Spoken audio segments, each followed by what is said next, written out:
척추 디스크는 추간판 탈출 중이라고도 합니다. 척추 사이사이에 존재하는 추간판이라는 구조물이 제 위치에서 탈출되며 통증을 유발하고 심각하게는 마비 증세를 동반하기도 하는 대표적인 척추체 질환입니다. 우리 현대인에게 이 척추 디스크라는 질환은 굉장히 친숙한 질환이 되어가고 있습니다. 과거와 달리 현대인의 하루 일과 중 운동을 하는 시간이 현저히 줄었기 때문입니다. 장시간 컴퓨터나 스마트폰을 사용하고 하루 종일 같은 자세를 유지하는 것은 척추 건강에 특히나 안 좋은 영향을 줍니다. 20대가 넘어가면서 척추 건강은 노화하기 시작하는데 스스로 건강을 위하여 노력하지 않는다면 우리는 언젠간 척추 디스크 진단을 받고 말 것입니다. 심지어 이미 디스크가 있음에도 별다른 증상이 나타나지 않아서 인지하지 못하고 계시는 분들도 상당히 많습니다. 바로 이 대목에서 교통사고 디스크 진단 이후 합의금 산정에 보험사와 피해자 간에 큰 마찰이 생기기 시작합니다. 멀쩡히 정차 중인 차를 느닷없이 뒤에서 충돌한 사고의 피해자라면 그 사고에서 잘못한 게 단 하나도 없기 때문에 매우 억울하실 거라는 것은 저 역시도 겪어보았기에 그 누구보다 잘 안다고 말씀드릴 수 있습니다. 그러나 억울하다는 이유만으로 보험회사가 넉넉한 합의금을 제시하지 않습니다. 합의금을 산정하는 과정은 객관적인 근거가 필요하기 때문입니다. 만약 억울한 정도를 객관화할 수 있고 그로 인한 손해를 법원에서도 인정하거나 자동차 보험 약관에서 보상하도록 명시되어 있다면 그에 걸맞게 보상이 가능하겠지만 현실은 그렇지 않습니다. 오늘 제가 교통사고 디스크 피해자분들께 전하고자 하는 메시지가 결코 보험회사 편에서 말씀드리는 것이 아닌 피해자분들을 위한 내용이라는 것을 먼저 말씀드리며 십수년간 보험회사의 반대편에서 그리고 피해자들의 편에서 손해사정 업무를 해왔다는 점 역시 기억해 주셨으면 합니다. 여보세요? 교통사고 100대 0 피해자인데요. 허리가 멀쩡했는데 이번에 디스크 진단이 나왔습니다.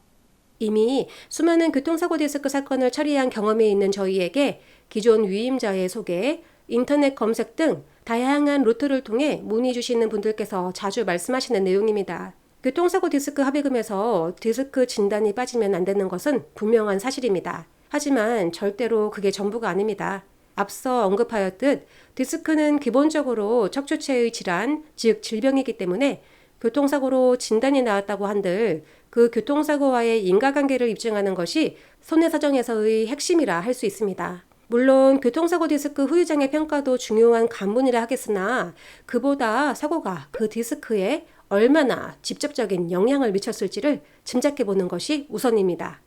자동차 사고로 발생한 상해가 디스크에 기여한 정도를 판단하기 위한 절대적인 기준은 없습니다. 유일한 방법이라 하면 손해사정 경험칙상 사고 충격 메커니즘을 이해하고 탈출된 디스크의 정도와 그 외의 척추체의 퇴행성 변화의 정도 등을 종합적으로 검토하여 교통사고 합의금 주장이 가능할 것인지에 대한 고민 후 논리적인 주장을 펼치는 것이 될 것입니다. 그 다음으로 살펴봐야 할 내용이 바로 교통사고 디스크 후유장애 평가입니다.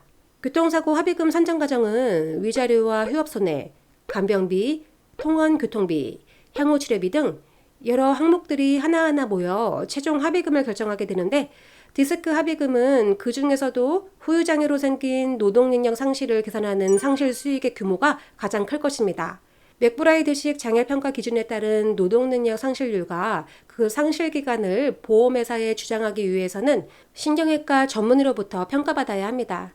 수도 없이 많은 교통사고, 디스크 진단, 손해사정을 수임하여 얼추 짐작하는 것과 실제 전문의의 평가 결과가 엇비슷하긴 하지만 보험회사의 손해사정 결과로 주장하기엔 객관적인 자료가 반드시 필요하므로 이 과정도 결코 생략되어선 안 됩니다.